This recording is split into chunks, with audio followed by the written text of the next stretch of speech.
Hoje eu estou começando uma série chamada A Mente de Cristo. Vocês sabem que eu sou uma pessoa que estuda há muitos anos a respeito do cérebro, a respeito da mente, da relação que existe entre este órgão e a nossa alma, a nossa mente, que é a sede dos sentimentos, das emoções, do nosso intelecto, ou seja, de tudo que nós fazemos no nosso mundo interior. Por que falar sobre a mente de Cristo? Porque nós vivemos num mundo, queridos, complicado. Eu não sei se você tem observado isso, mas nunca teve tanta gente e ao mesmo tempo tanta gente sozinha, com solidão. Sim ou não? A ciência já descobriu coisas extraordinárias em relação à mente, inclusive, em relação ao cérebro, inclusive, mas nunca houve tantos distúrbios. Se você pegar o catálogo das doenças psiquiátricas, é sem fim. Tem tipo de classificação para todo tipo de comportamento, mas saber identificar o problema não resolve o problema. Pessoas que não conseguem ter felicidade são chamadas de pessoas distímicas. Pessoas que têm variação de humor constante, ciclotímicas. Bipolares, borderlines, esquizofrênicos, psicóticos. Eu poderia passar aqui a noite inteira falando das desordens mentais. Nunca houve tanto suicídio no mundo como há agora. E o mais incrível, que estas coisas estão atingindo os cristãos. Ultimamente, nos últimos anos, uma avalanche de pastores tirando a própria vida. A mente doente. Por isso nós precisamos entender um pouco mais desse órgão extraordinário que é o nosso cérebro. O seu cérebro, meu querido, é um órgão maravilhoso que Deus fez. Para vocês terem uma ideia, um indivíduo adulto tem aproximadamente 100 bilhões de neurônios. Os neurônios são as células do nosso cérebro. Esses neurônios se conectam através de ligações eletroquímicas. A química do cérebro são os neurotransmissores, que permitem que os elétrons passem de um neurônio para um outro neurônio.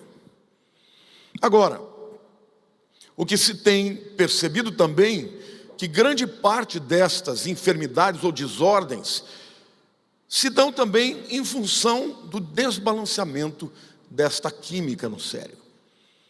Vocês sabem que uma pessoa que está passando por depressão profunda, a velocidade de pensamento desta pessoa é 40 vezes mais lenta do que uma pessoa normal.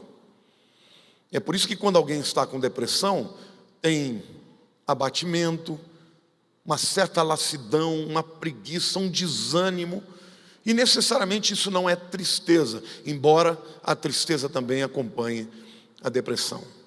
Ou seja, o nosso cérebro, que é um órgão maravilhoso, extraordinário, para vocês terem uma ideia, um neurônio é capaz de fazer no mínimo 1000 sinapses. Um neurônio, imagine 100 milhões. O que os cientistas descobriram também é que o nosso cérebro, ele se modifica o tempo inteiro. Agora, por exemplo, que vocês estão olhando para mim, vocês estão sendo modificados no seu cérebro pelos inputs que eu estou dando para vocês. O que são os inputs? São todas as informações que nós recebemos através dos nossos sentidos. Os cientistas descobriram que o cérebro é plástico. Plasticidade cerebral significa literalmente a capacidade do cérebro se transformar. E pensamentos são físicos. Você sabe que um pensamento que você tem, ele ocupa um lugar físico no seu cérebro. Hoje é possível, através de exames de imagem, saber quando uma pessoa pensa que área do cérebro dela está sendo movimentada. Então, conhecer o cérebro não traz respostas para os problemas humanos, porque mais do que nunca o ser humano está doente na sua mente, na sua psique, na sua alma. Aliás, é importante dizer para você que no Novo Testamento, todas as vezes que a palavra alma aparece, no grego é psique. Psique é mente. Em outras palavras, quando a Bíblia fala de alma, está falando de mente. Agora, como é que nós vamos lidar com isso, com todas as lutas, as demandas da vida, que são cada vez maiores, e as pressões aumentam? Como lidar com isso? Eu quero dizer que quando nós conhecemos a mente de Jesus Cristo, a pessoa mais extraordinária que já existiu, nós vamos entender como ele pôde ser tão equilibrado, como ele pôde ser uma pessoa tão senhor de si mesmo, das suas emoções, dos seus pensamentos, dos seus sentimentos. E aprendendo com a mente de Cristo, certamente nós vamos desenvolver muito mais o nosso potencial e vamos ter sanidade na mente. A Bíblia diz que Deus não nos deu espírito de temor, mas de poder, de ousadia e de moderação. De amor, de ousadia, que é poder, e moderação. Essa palavra moderação no inglês é sound-minded, literalmente mente equilibrada, mente sã. Olhe para a pessoa do teu lado e diga assim: você vai começar uma jornada de conhecimento que vai te levar a um desenvolvimento mental, físico e espiritual, ao estudar a mente de Cristo. Amém? Eu quero começar falando de algumas verdades científicas a respeito do cérebro e da mente. Os cientistas hoje não têm nenhuma dúvida para afirmar que a mente determina a saúde e a estrutura do cérebro. Não é o contrário. Não é o cérebro que determina uma mente sã, é a mente que determina um cérebro são. Porque o que os médicos muitas vezes fazem é detectar o problema, é dar nomes para os distúrbios e dar remédio. Mas esses remédios, eles são fundamentais, são importantíssimos, graças a Deus por eles. A gente tem que entender que se há um distúrbio químico, precisa ser controlado, mas você não trata da doença simplesmente com remédio. Você precisa conhecer a causa, o que está por detrás. E a causa, muito mais, é a mente interferindo no cérebro do que o oposto. Então, pensamentos são reais, são físicos. E neurologistas que estudam a relação do cérebro com o comportamento mental dizem que pensamentos tóxicos são aqueles pensamentos ruins que geram em nós desconforto, tristeza, abatimento, a psique fica quebrada, desencorajada, o medo assume o controle. Pensamentos saudáveis, como por exemplo, amor, alegria, geram um cérebro saudável. Quando a Bíblia diz que Deus não te fez, Deus não te deu o espírito de temor, mas de amor, de poder ou ousadia e de mente sã, significa que o ser humano, quando ele nasce, ele não nasce para viver no modo do medo, mas ele nasce para viver no ambiente do amor. Da mesma forma que peixes funcionam melhor no mar, da mesma forma que aves são mais belas quando voam, a mente humana alcança o máximo do seu potencial quando é amada. Crianças que são encorajadas, amadas e acreditam que são inteligentes, desenvolvem mais do que outras. Então aqui deixa eu dizer uma coisa: quantos aqui têm filhos em idade de crescimento? Elogie os seus filhos. Diga para eles o que eles são na verdade, porque o potencial da mente humana é ilimitado. Deixa para o mundo e para os inimigos fazerem as críticas. Seja você aquele que vai encorajar. Há um experimento científico que foi feito nos Estados Unidos, onde eles pegaram 20 crianças normais e 10 delas foram separadas numa classe para superdotados. E desde pequena elas receberam esses inputs dizendo: vocês são gênios, vocês são superdotados. E as outras foram tratadas de maneira natural. Aquelas que foram tratadas como superdotadas se tornaram cientistas, intelectuais de altíssimo nível e desenvolveram inclusive o QI de uma maneira muito maior do que aquelas que foram tratadas como se fossem normais. Então hoje eu estou aqui para dizer para você que Deus te fez um ser brilhante, a imagem e semelhança do Criador. O potencial que existe na tua vida é ilimitado.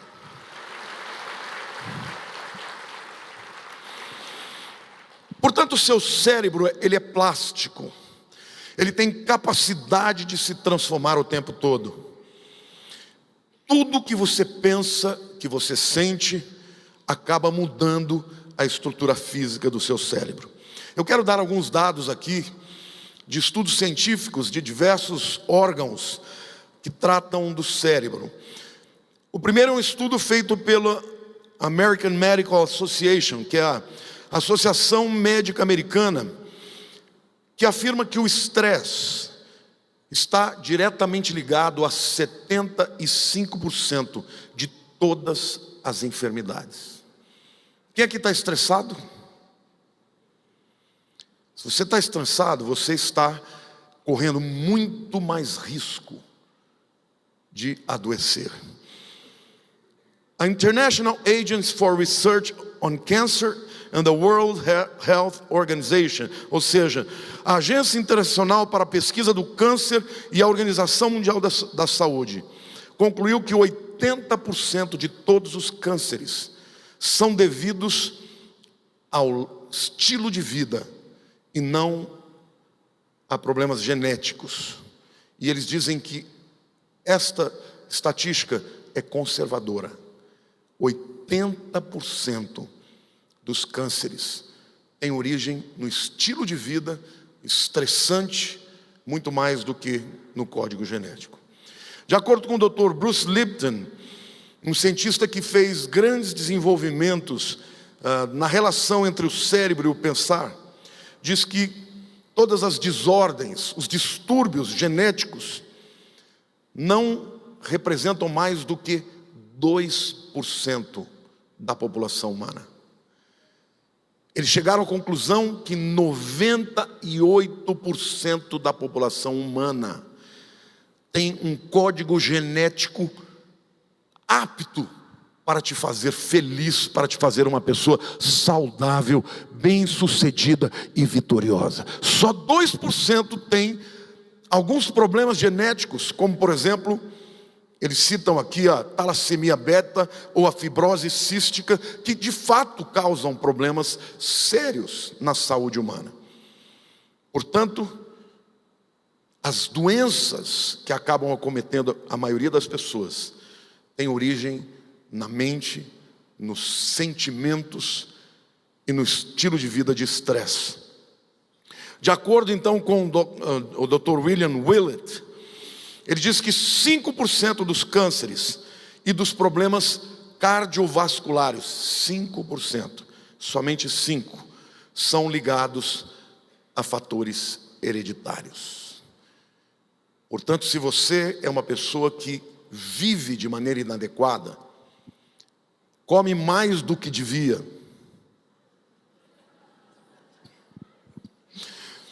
bom, pelo menos eu sou um gordinho feliz, né?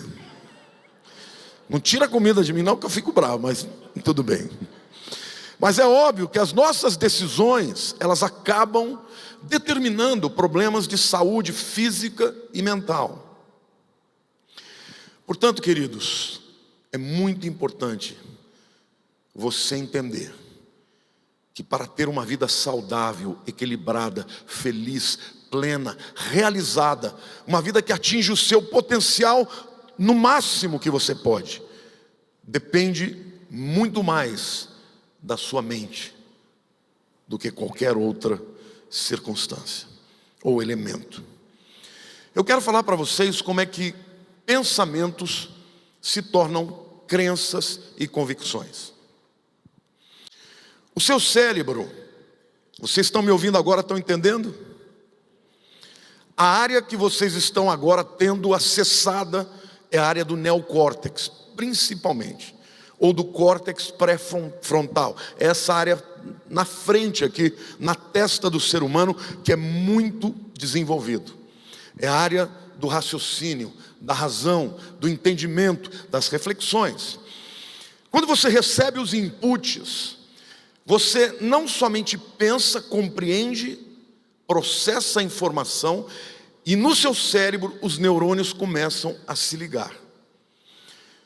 E pensamentos que são recorrentes, que são repetitivos, eles criam estruturas mentais físicas no seu cérebro. De maneira que aquilo depois é internalizado no subconsciente e vai para a área da memória, porque sai do neocórtex e vai para o hipotálamo e começa então a fazer com que aqueles pensamentos se tornem crenças, convicções a respeito de si mesmo, a respeito do mundo, a respeito de Deus. Eu vou dar um exemplo aqui para você. Quantos aqui sabem dirigir um carro com marcha? Se você sabe dirigir um carro com marcha, você já é mais velhinho. Porque essa garotada acho que nem sabe mais, né? Ou ainda sabe. Pois é, quando você se lembra quando você começou a dirigir, que você tinha que ficar pensando como é que você fazia para mudar as marchas, o que eu tenho que fazer? Eu tenho que pisar na embreagem, tirar o pé da embreagem, botar no acelerador, sim ou não? Era natural? Não. Mas depois de um tempo, quando você pega o seu carro, você pensa em que marcha você está? Aquilo é natural, é automático. Por quê? Porque o seu cérebro criou uma estrutura de pensamentos física, que toda vez que você vai entrar no carro, você acessa aquela área. Isso vale para qualquer habilidade, para tocar um instrumento. Isso vale para a aprendizagem de uma língua. Qualquer que seja o pensamento que você repete, ele se torna automático, porque construiu uma estrutura física de pensamento. Se esses pensamentos são bons, você se torna uma pessoa confiante. Acredita em si mesmo. Diante de um desafio, você está firme, está corajoso. Por quê? Porque você foi treinado a acreditar na tua capacitação. Mas se você recebe pensamentos ruins, tóxicos, críticas, se você cresce num lar onde todo tipo de input que você recebe é crítica, você se sente uma pessoa incapaz, insegura, temerosa. E isso vai intoxicando o seu cérebro. Diga para a pessoa ao teu lado, aquilo que você recebe, seja por leitura, seja por aquilo que você ouve, por aquilo que você vê, as pessoas com quem você anda, tudo isso determina as convicções que você tem a seu respeito, a respeito de Deus, a respeito dos outros. Quando vai para o subconsciente, meu irmão, dá um trabalho para mudar a pessoa, porque ela tem que desconstruir aquela estrutura de pensamento. Então, o nosso cérebro é plástico, ele se transforma em todo o tempo. Hoje, quando vocês entraram aqui e nós tivemos aquele momento maravilhoso de adoração, quantos aqui sentiram paz? Quantos aqui sentiram alegria? Quantos aqui ficaram, sabe, parece que andando nas nuvens?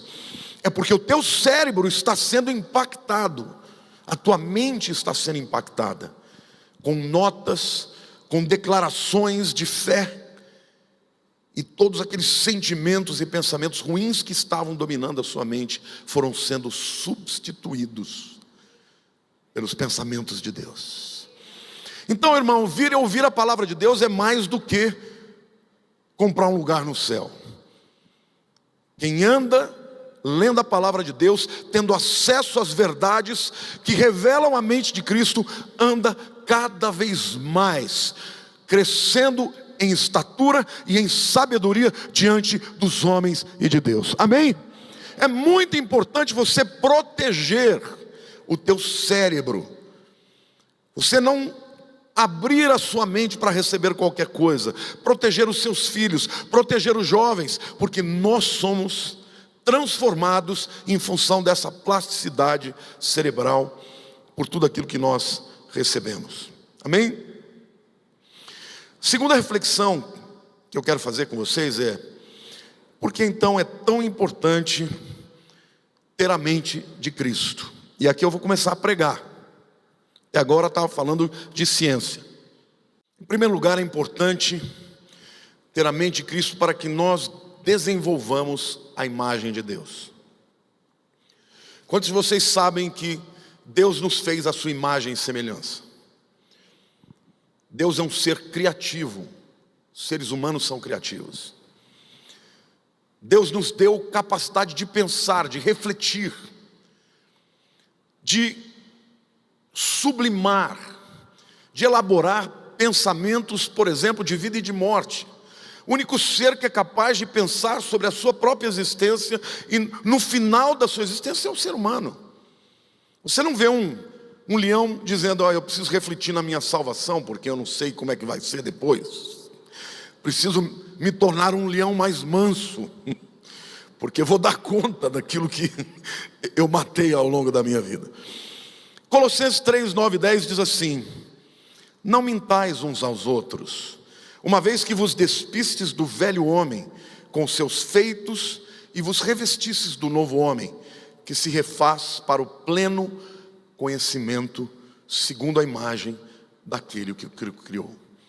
Embora o tema desse verso fala sobre andar na verdade, não desenvolver um hábito de mentira, este texto ele nos mostra algumas coisas muito interessantes aqui dentro da nossa temática. Primeiro, ele compara a mudança do homem que entrega a vida para Cristo. Ele diz: é como um indivíduo que tinha uma roupa velha e ele troca aquela roupa velha por uma roupa nova. E ele se transforma por conta disso. E ele diz mais, que quando eu decido me tornar um cristão, eu começo a olhar para a imagem de Jesus. Aonde? Na palavra de Deus. Porque eu conheço quem é Jesus, a imagem que ele tem, quando eu leio a Bíblia. Quando eu descubro o que ele pensa, o que ele sente, como ele age, como ele reage diante dos ataques dos seus inimigos. E a Bíblia diz que quanto mais eu vou olhando para esta imagem, eu vou sendo transformado no meu homem interior, na minha mente. Então ele diz: deixem para trás aquele tipo de comportamento que você tinha e se revistam do novo homem e comecem a olhar para a imagem de Cristo, para que esta imagem seja um instrumento de transformar a nossa imagem, ou seja, sejamos conformados por quem Ele é. Amém? Então, a Bíblia deixa claro que a nossa mente, ela não é transformada num passe de mágica. É um processo. Na sua vida, tudo que você crê, os seus hábitos, as suas convicções, dependem de processos. Quanto mais você lê a Bíblia, quanto mais você ora, mais transformado você é, mais fé você passa a ter, melhor você se torna e mais parecido no seu caráter com o caráter de Jesus. Amém? Agora, esse processo de conhecimento, ele age exatamente como eu expliquei para vocês. Você está me ouvindo agora, a palavra de Deus está entrando na sua vida, você está fazendo reflexões, está questionando, acreditando, e aliado a isso ainda existe o Espírito Santo que trabalha na sua mente, e aquilo que você era vai sendo transformado. Sabe, gente, o mundo tem muitos ditados: pau que nasce torto morre torto. Não é isso que dizem? Mas a palavra de Deus diz que não. A palavra de Deus, quando Paulo fala aos romanos, ele diz assim: rogo-vos, irmãos, pelo amor de Deus, pelas misericórdias de Deus, que vocês apresentem os vossos corpos como sacrifícios vivos. Deus não quer morte, Deus quer vida, e agradável a Deus, que é o vosso culto racional.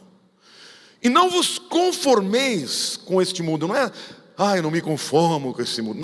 Não tome a forma do mundo, mas transformai-vos pela renovação da vossa mente. Para quê? Para experimenteis qual seja a boa, perfeita e agradável vontade de Deus. Talvez você tenha crescido ouvindo que você não ia dar em nada, que não ia dar certo. Eu cresci ouvindo isso das pessoas. Os pais dos meus amigos, o meu próprio pai muitas vezes falou: esse menino vai virar um bandido. E eu ouvi aquilo e falava: bom, isso é o que eu sou rebelde mesmo. E aí aquilo me encorajava a agir daquela maneira. Mas um dia eu conheci Jesus, e quando eu conheci Jesus, eu senti o amor dele, e o amor e a aceitação de Jesus na minha vida transformou o meu ser. Amém, irmãos? Então aquilo que muitos esperavam a meu respeito não era o que ele esperava de mim, e eu fui sendo transformado a cada dia. Hoje eu choro até em propaganda de margarina. Aquele indivíduo duro, empedernido, não existe mais. Principalmente na presença de Deus. Eu olho para o passado, eu não me reconheço, porque a minha mente foi transformada à imagem de Jesus. Eu posso dizer como Paulo: ainda não cheguei lá, mas uma coisa eu faço, esquecendo-me das coisas que para trás ficam. Olhe para a pessoa ao teu lado e diga: esquece, irmão. Coisa do passado você não pode mudar, já está sepultado. Esquece. Paulo diz: esquecendo-me das coisas que para trás ficam e avançando para as que diante de mim estão, prossigo para o alvo, pelo prêmio da soberana vocação de Deus em Cristo Jesus, o nosso Senhor. Amém. Você pode aplaudir o Senhor?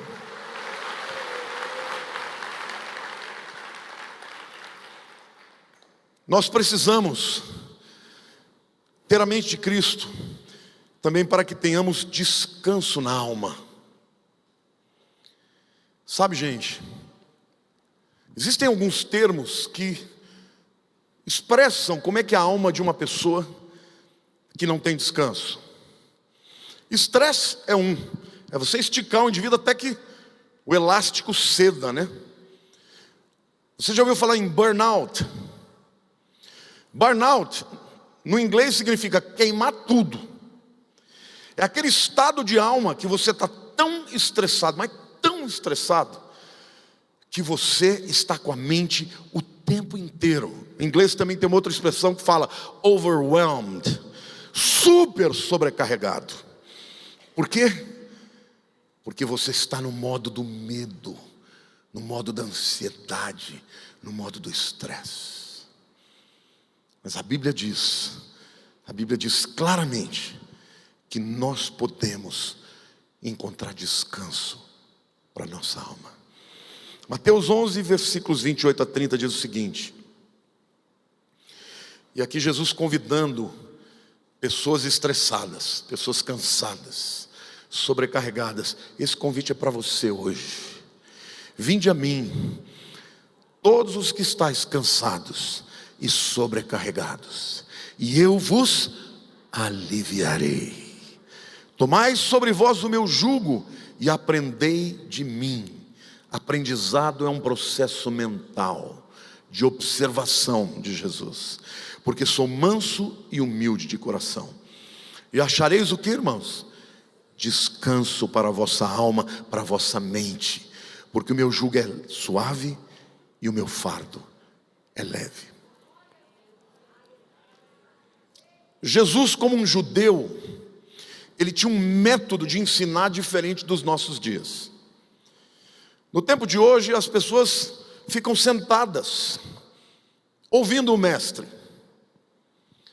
Nas escolas, nas igrejas, em todos os lugares. Naquele tempo não. Naquele tempo você quer aprender comigo? Anda comigo. Isso era chamado de discipulado. Anda comigo que você vai aprender. Em todas as circunstâncias, os discípulos de Jesus ficavam observando ele, andando com ele, comendo com ele. Então eles viram Jesus em todo tipo de situação. Viram Jesus ensinando para pessoas que estavam com sede e fome da sua palavra. Viram Jesus diante dos adversários. Viram Jesus diante das pressões dos fariseus que queriam acabar com eles. E eles nunca viram Jesus reagir no modo do medo, da ansiedade ou do revide, do revanchismo. Todo o tempo, Jesus estava ensinando para aqueles discípulos como é que se podia viver em paz. Mas ele está dizendo para as pessoas que ainda não conheciam: vinde a mim, todos vós que estáis cansados, sobrecarregados, e eu vos aliviarei. Jesus está aqui hoje, gente, e Ele quer tirar o seu fardo. E aí Ele usa então uma outra figura. Você já viu na roça como é que você arava a terra antigamente? Você punha um carro de boi com 2 bois puxando, né? Aquele plau, aquele instrumento de arado para fazer o suco na terra. Como é que eles faziam normalmente? Eles usavam um boi velho, super experiente, com um boi jovem, que tinha força, mas não tinha expertise. Porque a força do jovem, aliada à experiência do velho, dava certo. Se você pusesse 2 touros velhos, eles não tinham força para arar a terra. Se pusesse 2 jovens, eles não tinham direção. Jesus usa essa figura e diz: fica do meu lado aqui. Só que Jesus, ele não é o touro velho, ele é o touro forte e o touro sábio. Entra junto comigo, que o peso da sua alma eu vou carregar. Aprenda de mim, que eu sou manso e humilde de coração, e alcançareis descanso para as vossas almas. Querido, se você entrou aqui hoje, Jesus está querendo carregar o teu fardo. Jesus está querendo colocar o seu peso sobre as costas dele e fazer com que a direção da sua vida, da sua mente, dos seus sentimentos seja redirecionada por ele. Tudo aquilo que você aprendeu a respeito de si mesmo, todas as declarações, as críticas, imprecações que fizeram de você uma pessoa cheia de medos, de problemas psicológicos, Ele quer mudar isso na sua vida, se você vier até Ele. Amém? Vir a Jesus, portanto, é um ato de entrega. Não é mudar de religião. Religião é coisa de homens, é instituição humana, e como todo ser humano é falha. Vir a Jesus é se aprofundar na relação com Ele, com o teu Criador, com o seu Salvador. E a Bíblia te garante que você vai alcançar descanso para a sua alma. Quantos aqui já passaram por alguma situação em que você teve até vontade de se beliscar? Porque você fala: ou eu estou doido, ou tem alguma coisa acontecendo, porque eu não podia estar desse jeito, com essa paz. Você já passou por isso? Aquela coisa de você olhar e tudo em volta diz que não vai dar certo. E você não está esquentando a moringa, você está em paz. Aí você fala: será que eu estou doido? Não, o jugo de Jesus está sobre você, e aquele peso está leve, porque Ele está carregando tudo. Agora experimenta carregar de novo sozinho, que você vai ver o que vai acontecer. Fica pesado de novo. Então, conhecer a mente de Cristo é muito importante, queridos, porque se a gente tiver paz, a gente tem tudo. Que adianta ter dinheiro se a tua vida interior é um inferno? Conheço pessoas ricas, infelizes, que tem que se refugiar em drogas, em bebida, em álcool, em prostituição, que onde estão infelizes. Agora eu quero te dizer que a tua vida pode ser abundante se a tua alma estiver em paz. E a Bíblia promete que quem vai a Jesus e aprende dele e reconhece como é a sua mente, vai ter descanso para a sua alma. Amém? A terceira razão para a gente procurar conhecer a mente de Cristo é para que tenhamos uma boa colheita dos nossos pensamentos. Mateus capítulo 4, versículos 26 a 29, diz o seguinte: disse ainda, o reino de Deus é assim como se um homem lançasse a semente à terra, depois dormisse e se levantasse de noite e de dia, e a semente germinasse e crescesse, não sabendo ele como. A terra por si mesma frutifica, primeiro a erva, depois a espiga e por fim o grão cheio na espiga. E quando o fruto já está maduro, logo se lhe mete a foice, porque é chegada a ceifa. O reino de Deus fala do quê? De uma vida em que nós nos submetemos a Ele pela fé. Você pode ver a Jesus? Pode ou não? Mas quantos sentem a sua presença? Você que já entregou a vida para Ele, você sabe quando Ele está com você, não sabe?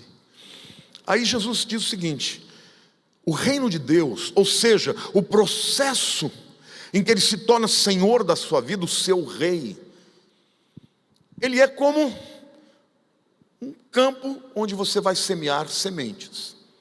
O campo é a sua mente. As sementes são todos esses inputs, todas essas informações, estas palavras, aquilo que você ouve e você lança no campo.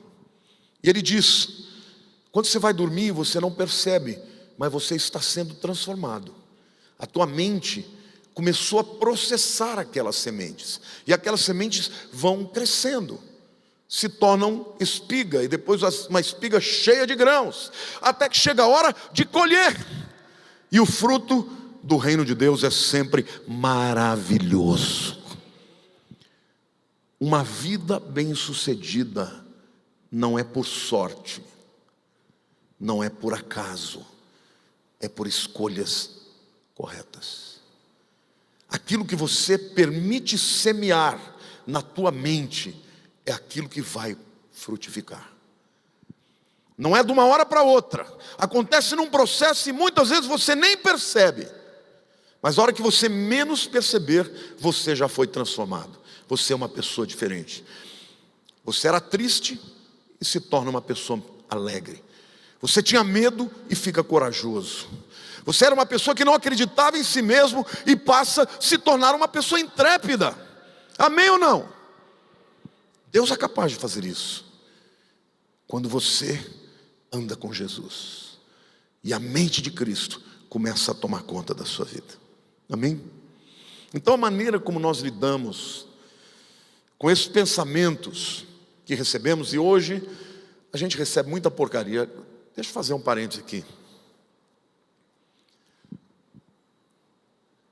As televisões hoje estão cheias de bobagem, né? É muita porcaria. E você pensa que é por acaso? Isso é o que a gente chama de guerra cultural. São aqueles indivíduos intelectuais, pensantes, artistas que estão querendo mudar a mentalidade do povo. E eles se valem de todos os instrumentos de que dispõem. E você está lá, recebendo de maneira inerte, passiva, todo tipo de mentiras a respeito de Deus. Aí você não entende porque você não crê em Deus, porque a tua fé está fraca, porque você não tem vontade de orar. Por quê? Porque você está deixando que semeiem sementes de morte na sua vida.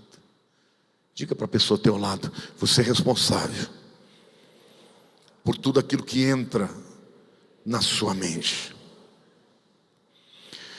É importante nós conhecermos a mente de Jesus para que possamos ter uma mente poderosa. 1 Coríntios capítulo 2, versículo 14 a 16 diz o seguinte: Ora, o homem natural é o homem que não crê em Deus, não aceita as coisas do Espírito de Deus, não são visíveis. E está cheio de gente inteligente, com PhD, mas não consegue crer. E às vezes uma pessoa simplesinha que fala tudo errado, nós fomos, que é muito mais sábia, que discerne as coisas de Deus. Olha o que o texto diz: porque eles são loucura, e não pode entendê-las, porque elas se discernem espiritualmente. Porém o homem espiritual, ele julga todas as coisas. A palavra julgar no grego é diacrino. Diacrino, dia é uma preposição que significa através. Até na nossa língua, o que é um diâmetro? É aquela, metro é medida no grego, e dia é através. Diâmetro é a medida que você pega numa circunferência de um lado, atravessando até outro ponto, numa linha reta. Diacrino significa um juízo através. Você não olha mais para as coisas e interpreta superficialmente, mas você vê com profundidade o que está por detrás. A Bíblia está dizendo que um homem natural, ele não consegue entender o que está por detrás. Ele não discerne o mundo espiritual. Ele não entende o mundo espiritual. Mas ele diz que o homem espiritual, esse sim, diz assim, ele julga todas as coisas, ele interpreta com profundidade todas as coisas, mas não é julgado por ninguém. Aqui não está dizendo que uma pessoa espiritual alguém não vai estabelecer juízo de valor sobre ele. Está dizendo que ele não pode ser compreendido, interpretado nas suas convicções, a não ser por aqueles que, como ele, são espirituais. Quem tem a mente de Cristo, irmão, vai adiante dos outros. Quando os fariseus vinham a Jesus com milho, Jesus já estava voltando com o fubá. Jesus interpretava o jeito dos fariseus antes deles abrirem a boca. Ele já sabia o que eles iam falar e já tinha a resposta pronta. Você não queria ser uma pessoa assim? Sabe, gente, tem gente, os temperamentos são muito interessantes, né? Tem gente aqui que é impulsiva. Quem que é impulsivo? Você quer ver se você é impulsivo? A pessoa começa a falar com você, você já sabe o que ela vai falar e já fala, não, é isso ou aquilo. Ela fala, não, mas não era isso que eu ia dizer. Não aguenta ouvir, já tem a resposta pronta na ponta da língua, sim ou não? A maioria das vezes erra. Agora, tem aquele tipo de gente que é introspectivo, não fala nada. Aliás, a Bíblia diz que o indivíduo que se cala, até o estulto, quando se cala, parece sábio. É o camarada que está numa reunião, está falando de coisas profundas, ele está assim. Aquele lá é um sábio. Ele sai de lá e fala, o que estavam falando? Não faço uma mínima ideia. Não entendi bolhufas. Mas as nossas reações dependem do nosso temperamento, da maneira que somos. Mas a Bíblia está dizendo que o indivíduo espiritual, no grego é pneumáticos, o indivíduo que discerne o mundo espiritual, ele consegue interpretar não só a linha, mas as entrelinhas. Ele consegue interpretar mais do que as palavras, ele interpreta as intenções do coração. Então, ele não é pego de surpresa, porque vamos combinar uma coisa, quando uma pessoa vem e te critica, ou ela está com inveja de você, ou ela está com medo de você, quer te destruir. Só que quando você é uma pessoa espiritual, você não reage imediatamente. Por quê? Porque você discerne todas as coisas. Olhe para a pessoa ao teu lado, diga, a mente de Cristo é poderosa. E Deus quer que você tenha esta mente também. Não é lindo, irmão? Você pode dar uma salva de palmas para Jesus? Eu estou sentindo falta de um júbilo aqui. Eu estou sentindo falta do povo de Deus se expressando aqui. Quando você aceitou Jesus Cristo, meu querido, como seu Senhor e Salvador, a sua natureza foi transformada. Você pode não saber disso, mas do mesmo jeito que demorou anos para você ser o que você é fisicamente, o crescimento espiritual também demanda tempo, mas a natureza de Deus está em você. E se você se expuser cada vez mais à palavra de Deus, ao agir de Cristo, procurando conhecer quem Ele é, você vai se tornar parecido com Ele. 2 Coríntios capítulo 3, versos 17 a 18, nos diz que isso se dá num processo. Ora, o Senhor é o Espírito. O Senhor aqui é Jesus. Ele está dizendo, Jesus é o Espírito Santo. É o mistério da Trindade, né? E onde está o Espírito do Senhor? Aí há liberdade. E todos nós, com o rosto desvendado, contemplando como por espelho a glória do Senhor, somos transformados de glória em glória. Deixa eu te dizer uma coisa: nesta vida você é diariamente transformado. Se você acreditar nas mentiras que o mundo vai dizer a seu respeito, não vai ser de glória em glória, vai ser de abismo em abismo. Mas se você, com o rosto desvendado, ou seja, já entende espiritualmente a verdade de Deus, você vai ser transformado pelo Espírito, como olhando para um espelho e parecendo-se mais com Ele, de glória em glória, na sua própria imagem, como pelo Senhor, o Espírito. Amém.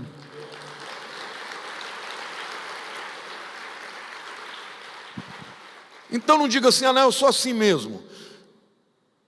Tem gente que diz, eu sou uma pessoa cabrunhada, eu sou melancólico. Mentira, você se tornou assim. O teu cérebro foi feito para expressar a glória, a alegria, a plenitude, a cura, a confiança, a fé, a certeza das coisas que não se veem, mas se esperam.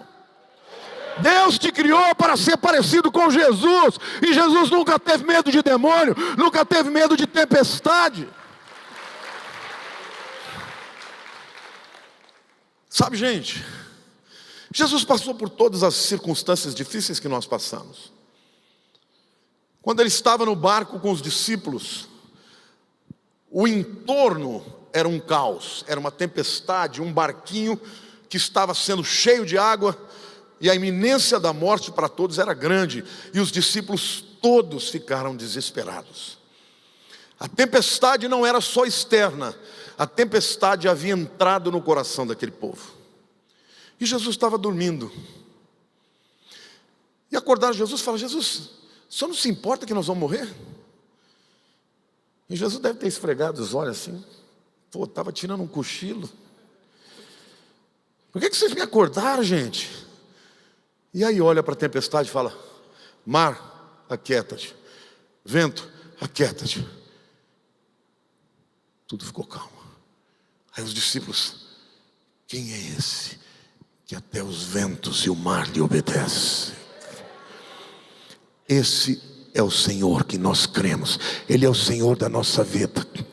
Pastor, mas Ele é Deus. Eu não sou. Meu querido, mas Ele está no teu barco. Você nunca estará no barco sozinho. Aliás, deixa eu dizer uma coisa para você: nunca ninguém morreu na presença de Jesus e permaneceu morto. Eu te desafio. Eu te desafio de falar de alguém que estava na presença de Jesus e morreu e ficou morto. Até os 2 ladrões que estavam ao seu lado na cruz, ele teve que morrer primeiro. Porque diante da morte, a vida que havia nele prevalecia.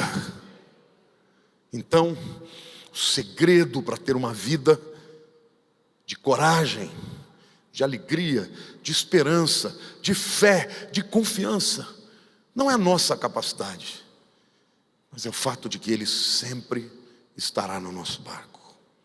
Amém? Em terceiro lugar, eu quero falar das qualidades ou das características da mente de Cristo. A mente de Cristo, em primeiro lugar, é viva. Diga viva. João 10:10 diz assim: o ladrão, e aqui está falando de Satanás, vem somente. Satanás só tem uma agenda, irmãos, só tem um objetivo, só tem um propósito. Ele vem para roubar, matar e destruir. Eu vim, e esse é o propósito de Jesus, para quê? Para que tenham vida e a tenham em abundância. Você já viu uma pessoa com vida abundante? Como é que ela é? Ela é triste? Ela está irritada? Como é que ela está? Está feliz, ela está em paz, ela tem o fruto do Espírito, que é o amor, paz, alegria, longanimidade, todas aquelas manifestações. Jesus está dizendo para você: eu vim para você. Para quê? Para que você tenha vida em abundância. Eu não consigo pensar numa pessoa que está cheia de Deus, vivendo com medo, com ansiedade, com angústia, com depressão. Estas coisas fazem parte da vida humana, e nós somos seres humanos, estamos suscetíveis a isso. Mas você não precisa acreditar nos prognósticos dos médicos que dizem que você vai viver para o resto da sua vida assim.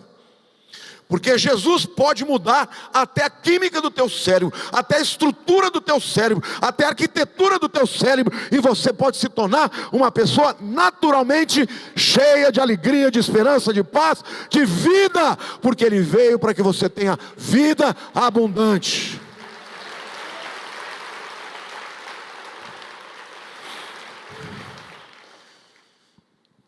Portanto, o encontro com Cristo precisa modificar o teu cérebro, precisa modificar o teu mindset. Eu gosto dessa expressão, a tua mentalidade, a maneira como a tua mente funciona, como se dispõe os elementos, as convicções e crenças da tua mente. Porque quando a gente pensa o certo, nós nos alegramos. Quando a gente pensa de maneira errada, nós nos entristecemos e caminhamos para a morte. Segunda qualidade ou característica da mente de Cristo é que ela é pacífica. Quem é que é briguento? Quem é aquele indivíduo que gosta de uma briga? Tem gente que estufa o peito e fala assim: olha, eu não gosto de brigar, eu dou um boi para não entrar numa briga, mas dou uma boiada para não sair dela. Gente assim está doido para arrumar briga, vai sempre criar problema. Sim, ô glória, misericórdia, quem que falou isso aí?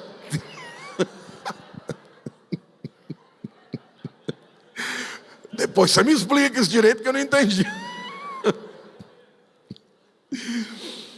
Olha o que diz Romanos capítulo 8, versos 5 e 6.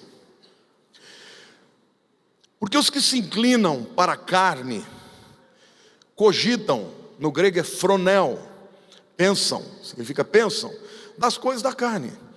Mas os que se inclinam para o Espírito pensam nas coisas do Espírito. E aí fala, porque o pendor, essa palavra no grego é phronema, diga o pensamento, da carne dá para a morte, mas o do Espírito para a vida e paz. Notem que somos nós que determinamos como que a gente vai ser. Se você ficar alimentando pensamentos, é óbvio que existem pensamentos que vêm sobre nós, mas você pode se entregar a eles ou dizer: eu não vou pensar nisso. O ansioso, por exemplo, ele paga uma conta que ele nunca tinha que pagar. Ele começa a pensar na situação, geralmente a pior, é o pior cenário, e depois não acontece, mas ele já ficou estressado, ele já brigou com a mulher, ele já brigou com os filhos, porque ele estava o quê? Ansioso. Olhe para a pessoa ao teu lado e fala: não esquenta, moringa, fique em paz, porque a mente de Jesus é uma mente que traz vida e paz. Os pensamentos da carne geram morte, mas o pensamento do Espírito gera vida e paz. Toda paz começa na mente. E eu gosto demais da palavra paz no hebraico, shalom. Todo mundo conhece essa palavra, shalom. Só que shalom na Bíblia não é simplesmente a ausência de conflito. É isso também. Mas shalom é uma palavra muito mais profunda do que isso.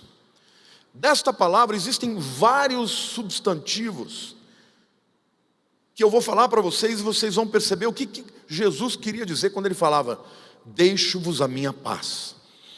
Por exemplo, o indivíduo que está devendo, ele fica em paz? Sim ou não? Não. Quando você vai pagar a sua conta no hebraico o lamed com a vogal tsere, le, é sempre o infinitivo, tá? Então, por exemplo, leshalem, ani tzarich leshalem hachanot sheli. Eu preciso pagar as minhas contas na loja que eu comprei. Pagar no hebraico é leshalem, da mesma raiz de shalom. Jesus quer te dar a capacidade de pagar as suas contas. Tem gente até que vai falar em línguas agora. Ô glórias! Ai, que paz que está dando Jesus. Não é isso? A palavra completo é shalom. A palavra perfeito é mushlam. Todos da mesma raiz do hebraico shalom. Jesus está dizendo para você: deixe-vos a minha paz, não como o mundo a dá. Querido, se você vem para Jesus e a sua mente começa a transformar a sua mente, você vai pensar nas coisas do Espírito e vai ter uma mente viva e pacífica. Você já teve algum momento de oração que você estava cheio do Espírito, que você sai dirigindo no trânsito e vem aquele camarada, te fecha e bota aquele dedo e aponta o dedo para você, e aí xinga até a quinta geração? Você olha e fala: como é que é? O que aconteceu? Agora, quando você está na carne, você quer matar o cara. Diga para a pessoa ao teu lado: a mente de Cristo é pacífica. Há um ditado no mundo que diz: quem semeia vento, colhe tempestade. A Bíblia diz: aquilo que o homem semear, isto também ceifará. Seja um pacificador. Não procura brigar, não. Tem gente que briga as suas brigas, briga dos outros, briga até de quem não conhece. Eu quero brigar.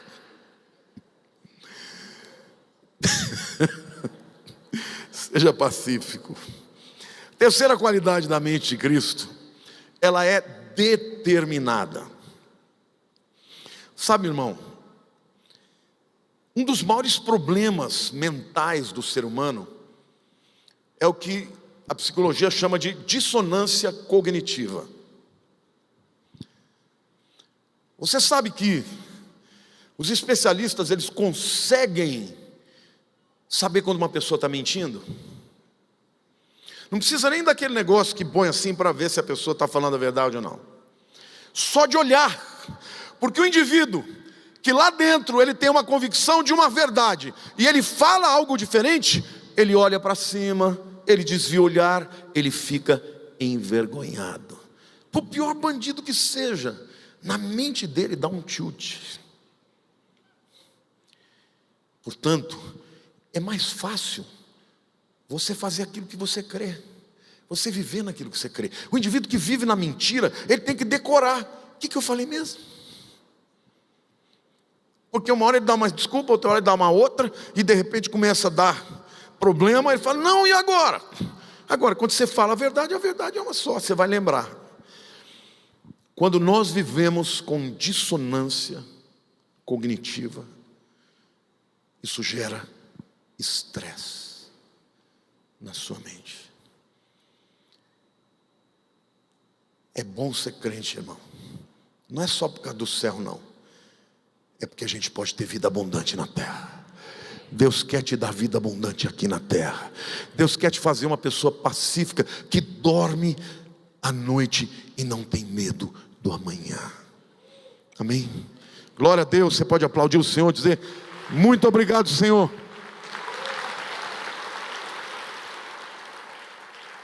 Eu disse que a mente de Jesus era determinada. Vejam que 2 Coríntios 11:3 diz, Paulo falando: receio que assim como a serpente enganou a Eva com a sua astúcia, assim também seja corrompida a vossa mente e se aparte da simplicidade e pureza devidas a Cristo. O homem sabia de que ele não deveria desobedecer a Deus. No entanto, a sua mente não foi firme, ele se demoveu, ele se desviou e acabou fazendo aquilo que não queria fazer. Quantos aqui já tiveram atitudes que, quando acabaram de ter, falam: meu Deus, pisei na bola? Quantos aqui já juraram que não iam fazer uma coisa e fizeram? Eu vou perguntar de novo, então vou chamar vocês de mentirosos. Por exemplo, todo começo do ano eu falo: vou emagrecer 40 quilos esse ano. Eu começo determinado. Na segunda semana eu já falo: mas acho que não, né? A vida não tem graça se não puder comer uma lasanha. E olha, irmão, eu te prometo, eu era magro, casei magro, deu trabalho para chegar nesse shape aqui. Muito trabalho, irmãos, foi anos de esforço. Essa é a natureza humana, né? Paulo diz assim: o querer fazer o bem está em mim, mas o não efetuá-lo. Porque o bem que eu quero fazer não faço, o mal que eu não quero, isso eu faço. Miserável homem que sou, quem me livrará do corpo dessa morte? Ele diz: graças a Deus por Jesus Cristo. É a mente de Jesus que pode te dar força, autoridade, convicção, firmeza mental para cumprir com as convicções e com as decisões que você tem na vida. Amém? Jesus, quando disse que ia para Jerusalém para ser morto, Pedro falou: mas de jeito nenhum, nem a pau. Se fosse hoje ele teria dito assim. Jesus diz: arreda de mim, Satanás. Ele sabia por que veio, e ele foi até o fim. Ele foi tentado pelo diabo de todas as formas. Aquele ladrão que estava na cruz disse: se você é o filho de Deus, desce daí, salva-te a ti mesmo e a nós, para que morrer? Ele foi até o fim. Quem passa a ter a mente de Cristo consegue dizer não ao pecado, consegue dizer sim para a vontade de Deus. E querido, o bom de tudo isso é que se você cair, Ele te levanta. Se você pecar, nós temos um advogado perante o Pai. Por isso eu quero te dizer, meu querido, que a Bíblia nos promete que a vereda, o caminho do justo, é como a luz da aurora, que vai brilhando mais e mais até ser dia perfeito. Nós começamos a nossa vida como escuridão, e de repente a luz de Jesus começou a brilhar sobre a nossa mente, e cada vez mais nós fomos nos tornando iluminados, até ser dia perfeito, é o sol do meio-dia. Você não tem que continuar sendo o que você era, porque a mente de Cristo vai te dar coragem para cumprir o teu chamado. Por último lugar, eu quero dizer que a mente de Cristo era humilde. Filipenses 2, 5 a 10 diz: tem de vós o mesmo, aqui está sentimento, mas no grego é phronema, pensamento, que houve também em Cristo Jesus. Pois ele, subsistindo em forma de Deus, não julgou como usurpação o ser igual a Deus, antes a si mesmo se esvaziou, assumindo a forma de servo, tornando-se em semelhança de homens e reconhecido em figura humana, a si mesmo se humilhou, tornando-se obediente até a morte e morte de cruz. Jesus é Deus, mas quando Deus Pai, Deus Filho e Deus Espírito reconhece que não há outro caminho para a salvação da humanidade senão a encarnação de Jesus e a sua morte, ele submete a sua vontade a Deus. E aqui eu quero lhe dizer algo: ainda que a tua vontade pareça ser melhor, ela não é. A vontade de Deus vai sempre te conduzir em triunfo. Então, querido, a pior coisa que pode acontecer para uma pessoa não é ela cair e acreditar que ali é melhor estar do que se levantar e caminhar para a vontade de Deus.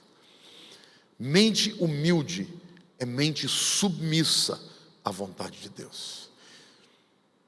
E eu concluo a minha palavra dizendo que o Novo Testamento inteiro, bem como o Velho também, mas eu quero focar aqui no Novo Testamento, nos dá 3 mandamentos muito específicos a respeito da mente.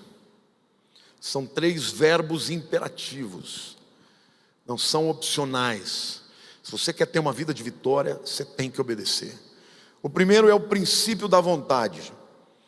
Colossenses 3:2 diz assim: pensai nas coisas lá do alto, não nas que são daqui da terra.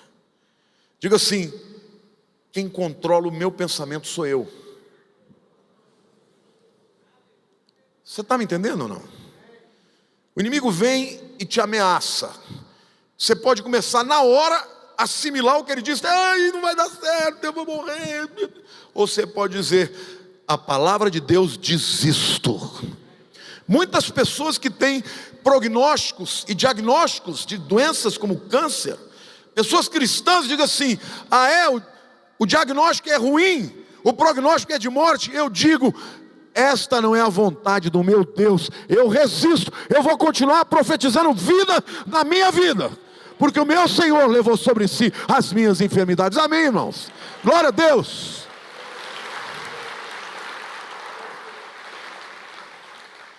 Você que vai pensar, você que vai decidir qual é o pensamento que vai tomar o teu coração e a tua mente. O segundo princípio é o princípio do rio. João 7,38, Jesus usa uma figura para falar de uma vida plena. Ele diz assim: quem crer em mim, diga eu creio. Como diz a Escritura, do seu interior, da sua mente, fluirão rios de água viva. A diferença do lago é que o lago, se não receber chuva, ele vira uma poça. Mas o rio vai terminar no mar e no oceano. A Bíblia diz que quem crê, e a fé é sempre a melhor escolha. A fé vai gerar saúde para a tua mente e para o teu corpo. Os cientistas dizem que em todas as enfermidades, a pessoa que crê se cura mais do que a que não crê. Eu li, meu irmão, um artigo a respeito de pacientes com AIDS. Eu fiquei pensando, como é que dá para calcular um negócio desse? Mas eu vou dizer. Diz que pacientes com AIDS que têm fé, o sistema imunológico deles é 300.000 vezes mais forte do que o que não tem fé. Eu fiquei pensando, será que ele não errou aqui na datilografia? Como é que se mede, né, o sistema imunológico? Mas não importa, meu, esses médicos eles têm o jeito deles. O indivíduo com HIV reage, o seu sistema imunológico reage 300.000 vezes mais do que o indivíduo sem fé. Você quer viver muito? Ande pela fé, porque a vereda do justo, como diz a Bíblia, é de fé em fé e de glória em glória. quando você começa a ter pensamentos tóxicos, os cientistas dizem, até aqueles que são da paragenética, eles falam que os seus pensamentos são capazes de ativar alguns genes portadores de taras genéticas que se manifestem. E também, quando você tem comportamentos e pensamentos tóxicos, o seu cérebro acaba encurtando os telômeros do seu DNA, que são responsáveis pela vida e pela durabilidade das suas células. Então, meu querido, a fé não é só para te dar a vida eterna, é para fazer com que o caráter de Deus se revele na sua vida, é para fazer com que você seja visto pelos homens que não creem, e seja inspirador na vida deles. O que é que você tem, que você reage diante da prova de maneira diferente que eu? Eu tenho fé no meu Deus, porque quando eu sou fraco, eu sou forte, porque o poder de Deus se aperfeiçoa no meio das fraquezas. Amém? A Bíblia diz, você já tem a mente de Cristo.